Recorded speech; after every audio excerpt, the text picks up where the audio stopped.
Joe Biden. So, Joe. Yes. I love this question because back in December you said, I am going to run in 2020. What the hell, man? Those were your words. You're so fabulous the way you talk. We love it. So how serious are you? Tell the truth. Come on. I am not. They're not serious. No. The context of the question was like, what are you going to do now, Daddy? The war's over. You know what I mean? And they said, well, what are you going to do now? And I jokingly said, because the press had been following me through the Capitol the whole day, I said, I'm going to run. They said, run for what? And I said, run for president. You know, I mean, but it was in that spirit that I said, I have no intention of running for president, but I do have intention to stay deeply involved in everything I've done my whole life. Yes. And what I've done, and I'm going to be announcing when I'm out, is I've tried to work out a deal where I can provide for taking my substantive staff in the vice presidency, some of the most serious people in Washington, on domestic and foreign policy. The University of Delaware and the University of Pennsylvania are providing me platforms where I'll have a considerable amount of money for paid staff working for me on the issues that I care about. So I plan on staying very deeply involved in the substance. I haven't figured out my gainful employment yet, but that's what I'm going to be doing. It's the thing I've done my whole life. One of the issues you care deeply about is fighting against domestic violence. Yes.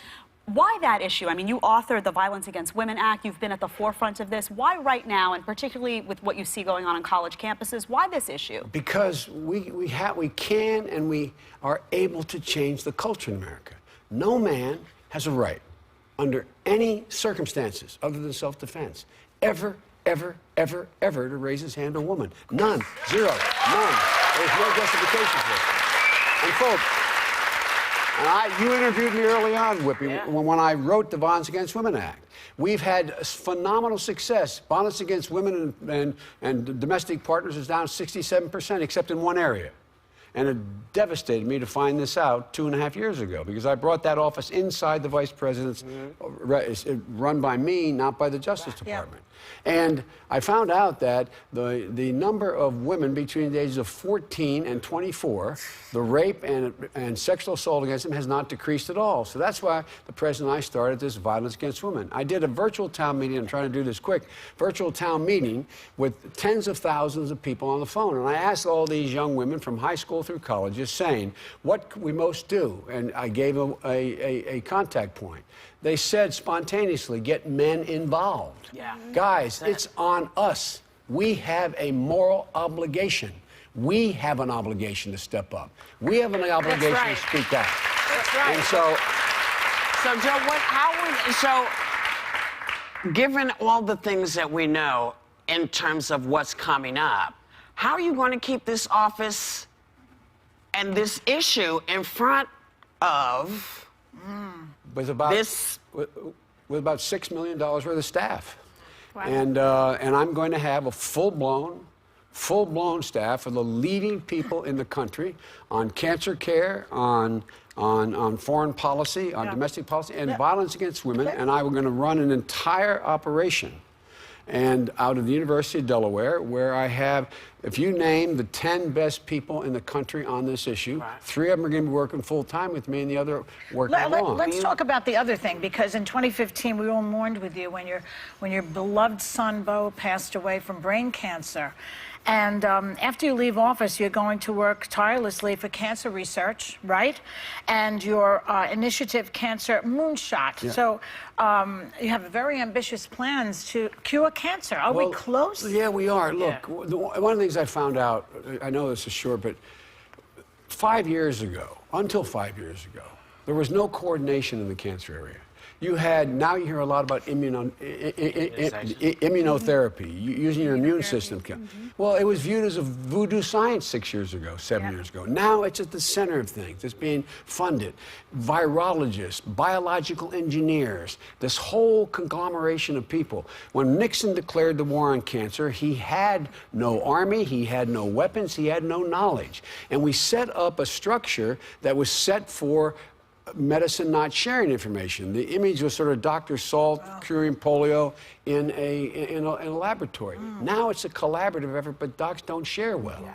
And so what I'm able to do, and I think I'll continue to be able to do with some of the leading people, including Nobel laureates joining me in a Biden initiative when I leave here, is my ability is able to convene.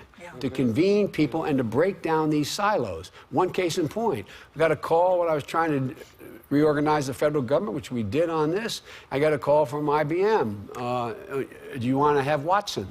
The supercomputer. Right. Now, God forbid, you're a soldier, you get cancer, you get diagnosed at Walter Reed. They can do your cancer genome in a matter of a couple days.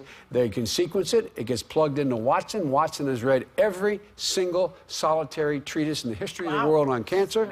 You can find out where you are. So it's organizational. That's what I'm going to be working on. I know we have to go to break real quick, but can you tell us first, how is Beau's wife and his two children, Natalie and Hunter, they're now 12 and 10, how are they doing? Thank you for asking. They're doing they're doing well. They still miss their daddy. That's why I try to go home every weekend. My son Hunter's always there. The way I learned from when I lost my wife and daughter and in an accident I got elected, and watched my two boys, how they had to deal with it. You learn a lot. And the one thing you can do is smother them with love and affection. Yeah. And just make sure they know that you're always there and they can talk about anything at all. So, you know, they come and sleep in bed and cuddle up with you and tell you, you know, you smell like Daddy Pop, you know, I mean, stuff that, but it's a thing that, excuse me, it's a thing you got to go through. A lot of you have been through it without anywhere near the kind of help I have, without anywhere near the kind of help and support I've had. Every day people go through such incredible things, and they get up and they put one foot in front of the other. They're amazing. We are going to miss you, boy. We so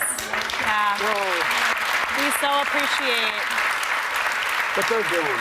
Yeah. They were with me yesterday. In part, that's part of what I think the empathy that you have for Americans is why they respond to you. And that's why I ask, you know, I'm hoping that all of these issues that you're working with will have stones to the White House that's coming in, because empathy is something that you have to learn that if you're going to run a nation full of all kinds of different people. And that's why people are so attached now, because they're like, listen, we need you to help them. We're going to talk. Don't go. We're going to talk.